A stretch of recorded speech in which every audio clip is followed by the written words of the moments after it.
bersatunya keyakinan dengan kata-kata dan amal perbuatan yang konsisten, itulah komunikasi yang terbaik. Itu yang menyebabkan kita kalau mempelajari Nabi gitu, Rasul sallallahu alaihi wasallam itu punya 4 sifat kan. Sidik, tablik, amanah, fatonah. Sidik itu kira-kira amalan hati dia.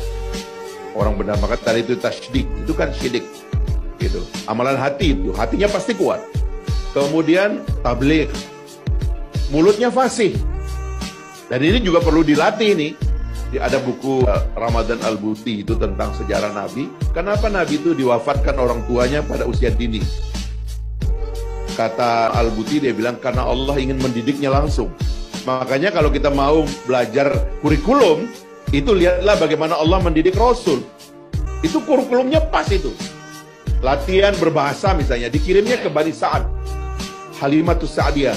Bani Sa'ad itu katanya yang paling fasih di Jazirah kalau ngomong itu. Makanya Nabi dapat guru bahasa yang paling baik. Itu penting juga buat anak-anak kita. Kemudian fatonah, kegiatan akal. Harus cerdas dia. Harus mampu membaca peta keadaan. Harus punya visi ke depan tentang bagaimana menuntun masyarakat dan sebagainya. Jadi kalau kita lihat ini, kita diberikan contoh yang paling baik itu karena memang dididik langsung oleh Allah.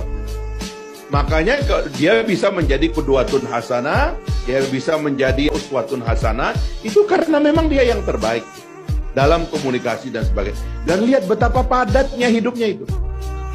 Dalam waktu yang sangat singkat bikin negara, dalam waktu yang sangat singkat ekspansi nilai, sampai menjadi peradaban-peradaban besar di Timur Tengah, di Asia Tengah, masuk ke Eropa, bahkan sampai ke kita ini. Bagaimana ini bisa sampai ke sini kalau bukan merupakan satu struktur kerja pikiran dan manajemen dan strategi yang luar biasa sehingga dia bisa sampai ke sini. Jadi itu adalah efek komunikasi dan memang kecerdasannya itu sempurna. Kalau di dalam Al-Quran itu kan diyakini sebagai wama yantiqu anil hawa in huwa illa wahyu yuha. Memang beliau itu berperilaku dan berkata ya bukan hawa nafsunya tetapi ada tuntunannya. Karena itu sekali lagi mempelajari beliau adalah mempelajari kurikulum yang paling baik, kira-kira gitu.